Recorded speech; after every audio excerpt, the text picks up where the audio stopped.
안녕하십니까. 오늘 금강경 강의는 제7 어둠도 사람도 없다.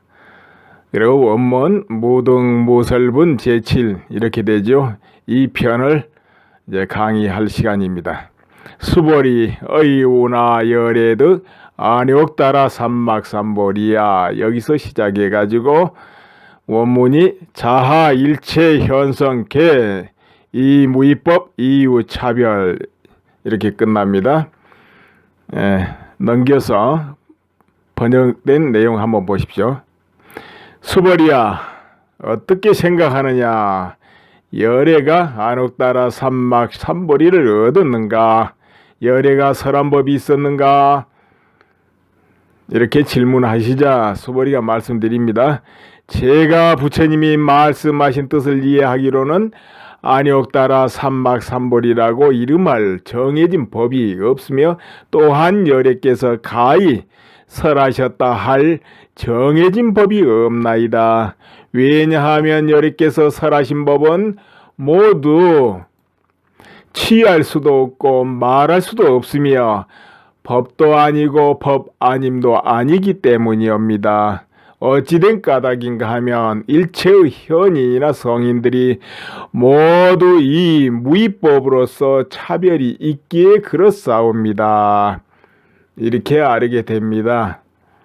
이것을 이제 풀어서 여러분과 같이 공부해 보도록 하겠습니다. 수벌이야, 내 뜻이 어떠하냐? 열애가 안옥따라 삼막삼보리 얻었겠는가? 열애가 설한 법이 있겠느냐? 이렇게 이제 수벌에게 이제 질문을 부처님께서 하십니다. 그러자 장로 수벌이가 이렇게 말씀드리죠. 제가 부처님의 말씀하신 뜻을 이해하기로는 안욕따라 삼맥삼보리라고 이름할 정해진 법이 없으며 또한 열애께서 가히 설하셨다 할 정해진 법이란 것이 없나이다. 이렇게 이제 답변을 해요. 이제 좀 묘하지요. 이제 부처님과 장로 수벌이 이 두 분 사이의 대화가 의미심장하지 않습니까? 이제 묘한 이제 이런 깊은 뜻을 서로 주고받고 이러고 있습니다. 안욕따라 삼맥삼보리 이 부분에 대해서 그 전편 그 앞서서 한번 설명을 잠깐 드렸었는데요. 아무튼 이 부처님께서는 성도하신 이후에 공개적으로 경전마다 정각을 이루고 부처가 되었다고 이렇게 공개적으로 말씀하셨습니다. 그렇다면은 여기 지금 두 분 질문하고 답변하는 그 모습은 또 뭐겠습니까? 부처님께서 얻었다 하는 법도 없고 또 가히 법을 설하셨다 할 그런 정해진 법도 없다는데 부처님께서는 경전마다 정각을 이루었다 이렇게 하셨거든요. 나는 부처가 되었다 하고 그리고 부처님께서는 깨달았다 이렇게 하셨거든요. 그렇다면 그런 말씀들이 본래 허망하다는 말씀인가요? 이제 그렇지는 않죠. 부처님께서는 성불하신 이래로 수많은 세월을 발이 닳도록 여기저기 다니면서 설법을 하시고 중생들을 깨달음으로 인도하셨습니다. 다이 그렇다면 이 또한 꿈속의 일일까요? 물론 이제 그렇지는 않죠. 이런 사실을 장로 수벌이는 안다 이거예요. 그런데도 또 대답은 이와 같이 의미심장하게 이어졌다는 것이죠. 그래서 이 부분은 여러분이 잠시 의문을 가지면서 다음 이야기를 들어주시기 바랍니다. 안욕따라 삼막삼보리 무상정등각이라 무상정진도라 이렇게 말을 합니다. 그러니까 생멸도 없고 불멸이고 가장 바르고 원만평등 경지를 그러니까 이 자리는 얻었다 못 얻었다 없다 있다 이 차원하고 상관이 없지요. 그런 경계를 얻고 또 취하고 그럴 수가 없지요.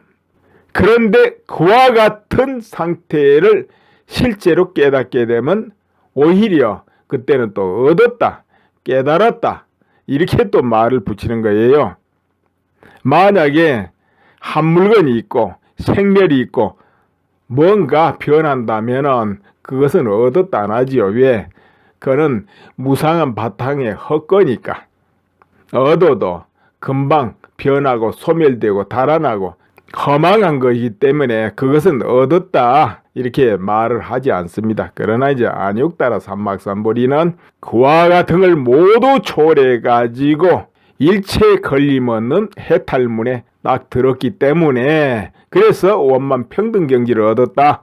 또 생멸이 없고 불멸의 경지다. 이렇게 말하지요. 모양도 꼴도 녹아진 자리. 그래서 오히려 얻었다 이렇게 말을 합니다. 물론 이제 얻은 바가 없다. 잃은 바도 없다. 이렇게 해도 되겠죠. 그러니까 아까 장로 수보리 그런 대답이 그와 같은 차원의 대답이다.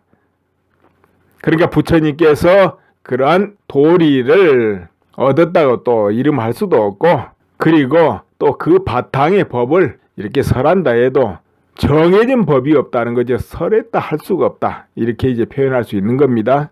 이제 그 경지는 없다 해도 맞고 있다 해도 맞고 또 달리 바꾸면은 설했다 해도 한방맹이 설하지 않았다 해도 한방망이 이렇게 됩니다. 그러나 이제 우리가 말로서 전하고 법으로서 설할 때는 있다 없다 둘 중에 하나를 선택해서 설하시게 되겠죠. 그런데 금강경은 대체로 무, 없다 이 바탕을 기준으로 해가지고 이제 법을 전하고 있는 겁니다. 그러다 보니까 없다는 용어 속에서 꽃을 피우고 있다 이렇게 보시면 돼요. 이제 그렇게 해야지 여기 없다라니까 그럼 그런 경지가 있지도 않구나. 잘못된 거로구나. 그리고 또 부처님이 얻은 게 없구나. 얻었다는 건 오히려 허망한 것이구나 한다면 이제 그것은 이제 망념이 되겠죠. 망념 잘못된 것이다. 잘못된 것이다. 지금 금강경의 경지는 일본 이제 이 범부가 생각하는 얻었다 잃었다 이제 그 차원의 이야기들이 아닙니다. 여기서는 그러니까 얻었다 해도 얻음이 아니고 얻지 못했다 해도 얻지 못한 것이 아니다. 이렇게 이제 이해를 하셔야 되겠어요. 네, 또 넘어가 볼까요? 이제 부처님 말고도 많은 나라들이 깨달음을 얻고 중생을 이롭게 하는 것이 그 전에 부처님 전후 모두 어제 오늘의 일이 아니었다 이거죠. 이제 다 그들이 깨달음을 앞세우고 또 그 바탕으로 중생을 제도하고 이제 그래 해왔거든요. 아무튼 여기의 실체는 무엇이겠습니까? 부처님이 설하시고자 하는 그 요체는 무엇이겠습니까? 여래께서 설하신 법은 모두 취할 수도 없고 말할 수도 없고 모양도 없고 법이라 이름할 수도 없고 법 아니라 할 수도 없다. 이런 경지. 이제 그것이 왜 그런가 하면은 일체 애로부터 현인이나 성인들이 모두 이런 무위법을 바탕으로 차별이 있다 이렇게 마무리가 되잖아요. 무위법으로서 차별이 있기에 그렇사옵니다. 이래요. 여기에서 이제 이것입니다 하고 장로 수보리가 대답을 이제 하고 있는 겁니다. 그게 뭔가 하면은 이렇게 설하신 법도 없고 취할 수도 없고 참을 수도 없어. 법이라 할 수도 없고 법 아니라 할 수도 없어. 그러기 때문에 그것은 진정한 진실된 법이다. 또 이렇게 이름을 붙일 수도 있고 그 법을 통해서 깨닫고 그 법을 통해서 해탈할 수 있다. 이렇게도 이름을 붙일 수 있는 겁니다. 그런데 이것은 이름하여 뭐냐? 무위법이다 이러는 거예요. 무위법. 이제 유위법, 그 반대로 유위법입니다. 유위법은 뭔가 하면은 어떤 형상을 따라서 쫓아 들어가고 닦고 따르고 이런 이제 공부 방법, 그런 법은 유위법 이렇게요. 형상을 논해서 쫓아가고 따르고 얻었다 잃었다 이렇게 하는 것은 유위법이라 합니다. 그러나 이제 유위법이란 것은 어디까지나 여기 걸리고 벗어나면 또 저기 걸리고 이 생업의 덩어리에서 그 속에서 벗어나지 못하고 이루어지는 것이죠. 흔히 부처님이 설법을 하시고 절에 또 가서 기도하고 공덕을 쌓고 서로 베풀고 이제 그런 것은 유의법을 행한다 이렇게 보시면 되겠고, 또 계율을 지키고 악업을 지치 아니하고 선업을 짓는다 이런 게 이제 유의법. 그건 형상이 있고 모양이 있는 거니까 그렇죠. 그러나 이 해탈문에서 깨달음으로 가는 그 공부는 무의법이다. 일체의 권림과 형상을 거기서는 용납을 하지 않는다. 그것이 설령 진리의 법일지라도. 그래서 일체 진실한 성인들은 그 문을 통해서 해탈에 이르기 때문에 그것이 바로 차별이다 이런 이야기입니다. 그것이 바로 차별이다. 다르다 이거죠. 바로 그것이 다른 겁니다 이거예요. 그래서 이제 모든 현성들은 이 무의법을 원만 증득함으로 비로소 얻었다 이렇게 이름할 수 있고, 그 무의법을 쓰므로 일체의 법과 사물을 한 통으로 통합하는 것이고 거기서 걸림이 없고 모두를 껴안는 것입니다. 그러면서도 허공처럼 터져버린 것이다. 이제 그 법은 다른 그런 유의법들하고는 틀리다, 다르다 이 말이에요.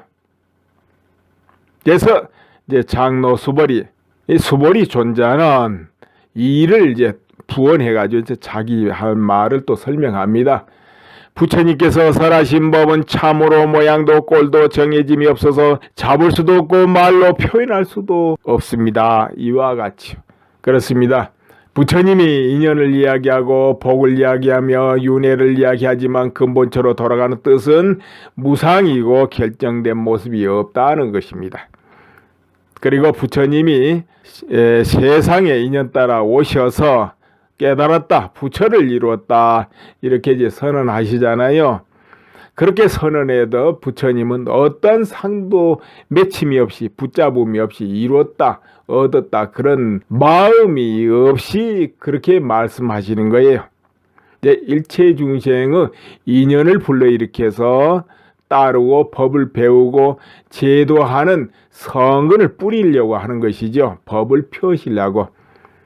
그러니까 부처님은 안욕따라 삼막삼볼이 그 정득 속에서 이루어지기 때문에 일체 중생을 제도해도 한박 없고 이렇게 통하는 겁니다. 여기서 주의를 해야 될 게 뭐냐? 안욕따라 삼막삼볼이 그 법, 그리고 무의법이라는 경계는 그런 거구나 이렇게 이해를 하시면 또 안 되겠습니다. 왜냐하면 삼라만상 너와 나 우주 번연 모든 일체가 무의법이며 그 실체는 본래 안욕따라 삼막삼볼이이기 때문입니다. 그러니까는 저 진리법 비진리법 깨달으니 깨달지 않느니 인연과 인연을 초월한 일체 모든 것이 실로 그것은 무의법 상태에 있으며 그 본질은 안욕따라 삼막삼볼이 상태다. 그겁니다. 그러니까 그런 도리를 깨달아야 그게 존재하고 그것을 깨닫지 못하면 존재하지 않는 것이 아니고, 그런 도리를 얻고 안 얻고 떠나서 본질은 그렇다 이거예요. 그러니까 일체 현성 깨달은 이는 그 본질을 깨달았기 때문에 무의법을 얻었다 혹은 안욕따라 삼막삼볼이를 얻었다 이렇게 말을 할 수 있다 이거예요. 그런데 본래 그 자리는 깨달아서 얻고 만들고 없던 것이 새로 나타나고, 그러니까 수행을 잘 했더니 그런 모습이 나타나고 깨닫게 되고 그 경계에 들어가고 그런 것도 아니고, 깨닫지 못하고 어두운 본부는 본래 그것이 없고 그런 것도 아니고, 그러기 때문에 깨달아 얻었다 말을 하지 않는 것이고, 또 그와 같기 때문에 부처님께서는 진실로 깨달았다 이런단 말이에요. 왜? 일체 본부는 그 도리를 모르고 무엇이 꼭 있다 없다 버려야 된다 얻어야 된다 여기서 헤매고 윤회를 하고 있기 때문에 오히려 얻지 못했다, 그 길을 얻도록 해라 이렇게 강조하는 것이죠. 그러나 실로 성현이든 범부든 그 도리는 항상 그 속에서 원리 무위법 속에서 있도다. 이것이 지금 부처님 말씀의 기본 도리가. 아시겠습니까? 그렇다면은 나도 무위법 상태고 나도 안옥따라야 삼막삼보리 얻었단 말인가, 또 이렇게 생각할 수도 있겠네요. 예, 여러분도 똑같이 그와 같습니다. 그러나 왜 그 도리를 못 쓰고 얻지 못하겠습니까? 첫째, 믿음이 없고, 둘째, 일체에 걸려서 그것을 나로 삼기 때문에. 그러기 때문에 쓸 수 없고 얻을 수 없고 그럴 뿐, 숨쉬고 말하고 듣고 보고 일체 속에 있도다. 이제 부처님께서 이 메시지를 지금 전하고 있다, 이겁니다. 제가 앞에 이런저런 소리를 해가지고 조금 오히려 헷갈리는 거예요. 그거는 이제 경전의 내용이 그러다 보니까 그 내용을 좀 풀어가면서 이야기하다 보니까 그렇게 이제 되는 것이죠. 예, 또 들어보겠습니다. 근데 일반적으로는 봉사를 한다, 베푸른다, 뭔가 하면은 그 모양을 내보이고 마음을 내고 뭐 욕심을 내든 대가를 바라든 그렇게 움직이는 거 아니에요?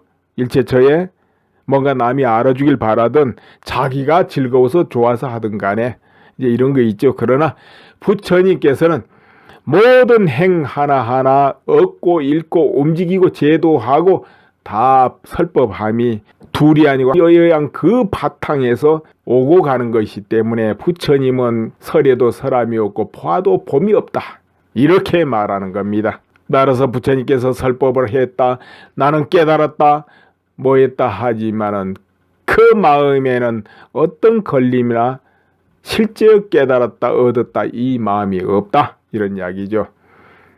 그렇기 때문에 이 도리는 그 모양이 있는가 없는가 그랬는가 저랬는가 이 차원의 생각으로는 그 상태를 이해하고 받아들이고 느낄 수가 없다, 이런 이야기죠. 왜? 그것은 있다 없다 그런 이야기가 아니기 때문에. 예, 그렇게 이제 이해하시고 또 넘어갑니다. 이제 예를 하나 들어보자면은 모두 윤회합니까 안 합니까 하면 윤회한다 딱 믿는 사람도 있고, 그런 윤회가 어디 있을까 보냐 하고 믿지 않는 사람들도 있을 거예요. 이제 둘 중에 하나예요. 그런데 이 윤회란 것은 결정적으로 있다 해도 틀리고, 또 윤회 그런 게 어디 있어, 이것도 틀리거든요. 그런데 그게 윤회한다 윤회 안 한다, 도대체 그 도리가 왜 그러냐 이거죠. 그 안의 바탕이 무위법으로 움직이기 때문에 그래요. 그렇기 때문에 있느냐 없느냐 그 생각으로는 그 바탕을 이해할 수가 없지요. 이제 그러다 보니까 언제든지 그냥 있으면 있는가 없으면 없는가 이쪽에서 헤아리려고 그래요. 그래서 이제 그 부분을 제대로 알고 바로 하려면 있다 없다 그 마음을 떠나서 우주를 봐야 된다, 세상을 봐야 된다, 업을 살펴야 된다, 이런 이야기죠. 또 이어갑니다. 멀리 아득한 곳에 나와 상관없는 일로 여기지 마세요. 그거는 참 아득한 이야기다, 우리 경계하고는 아무 소용이 없구나, 그거는 부처님의 거룩한 말씀이구나, 이제 이렇게 해버리면 나무일 같지요. 그렇게 여기지 말고, 또 그렇게 될 걸 부처님이 왜 그렇게 애를 써서 설법을 하시겠습니까? 모두에게 가까이 있고 모두와 같이 하고 있고 모두가 그 길로 나갈 수 있기 때문에 그래서 설법을 하신다 이거죠. 나는 업장이 두껍고 나는 법이 어둡고 나는 근기가 떨어져서 어떻게 그런 거를 알까 보냐 이러지 마시라 이거예요. 그 마음을 비우고 모른다 안다 비우고 얻는다 잃은다를 비우고 들고 모두 한 마음으로 부처님의 마음과 일체와 같이 돼가지고 느끼고 하면은 이 금강경의 설법이 저절로 다가올 것이다 이겁니다. 머리로 헤아려서 기억하고 그 말이 무슨 뜻일꼬 이렇게 찾아 들어가면은 결국은 그냥 기억력이고 아르마리로 끝나겠지만 그런 거 비우고 진정으로 부처님이 앞에 딱 계시듯이 영혼으로 이 모든 본능으로 지성으로 부처님과 한 몸 하나가 돼가지고 같이 느끼고 같이 듣고 같이 말하고 이렇게 되면 부처님은 뜻이 여러분에게 합해질 것입니다. 이런 길은 이제 스승이 있어서 스승으로부터 단계적인 가르침을 받고 있다면은 바로 느끼는 대로 이제 또 받아들여 가면 될 것이고, 또 스승의 그 제목을 다듬어 가는 그 기술에 의해서 또 제자는 성취해 갈 것이고, 그런 거 아니겠습니다? 이제 그래서 이제 공부하는 사람은 제대로 된 스승을 또 만나야 되고 그 인도를 받아야 된다. 이런 게 이제 중요하겠죠. 그렇지만은 아무리 훌륭한 스승이 있고 부처님이 눈앞에 계신다 하더라도 그 마음이 딴 생각을 하거나 다른 생각을 붙들고 있거나 이것이 이치다 법이다고 자기 멋대로 정하고 있거나 그러면은 통하지 않겠죠. 무릇 다 그런 것은 텅 비우고서 오직 부처님과 하나가 돼서 느끼려고 할 때 그 법은 생생히 살아서 작용할 것이다. 그런 이야기입니다. 무위법으로 차별이 있다. 아까 또 언급을 해드려서 여러분 이제 아시겠지요. 유의법의 반대 이렇게 말할 수 있습니다. 그러나 이제 무위법이란 것은 여기서 말하는 무위법은 있다 없다 그 차원의 이야기는 아니에요. 일체 그 근본 바탕을 무위란 이름으로 지금 설명하고 있는 거예요. 그럼 이제 그렇지 못한 건 유의다, 유의법이다 이제 상대적으로 말할 수 있는 거지요. 여기서 무위법은 아무것도 없는 도리 이것을 말하는 게 아니고 무위라는 이름으로 이 본성의 모양을 드러낸다 이 말이에요. 이제 그렇지 못한 건 그냥 유의법 이렇게 생각하세요. 아까 조금 전에 설명은 그저 일상에서 이렇게 상대적으로 쫓아다니고 듣고 느끼고 하는 거는 유의법이요 이렇게 하고 그렇지 않은 것은 무의법이다 이렇게 했지만은 이제 금강경의 무의법이란 건 더 폭넓게 근본자리를 이야기한다 이렇게 보시면 돼요. 그러니까 여기서는 없을 무자를 써도 있다 없다 차원의 이야기가 아니다 이런 이야기입니다. 이 세상은 그 어떤 것도 딱 고정되어 있고 정해진 것은 아니다. 그래서 또 그 실체가 그와 같으면 이제 무상하다, 형상이 없다, 무상하다 이렇게도 말하지요. 깨달음에 들어가는 무위법, 이 금강경에서 말하는 무위법, 그것은 무엇이겠습니까? 어째서 차별이 있다 이렇게 말할까요? 오늘은 여기까지 말씀드리고 또 끝낼까 합니다. 감사합니다.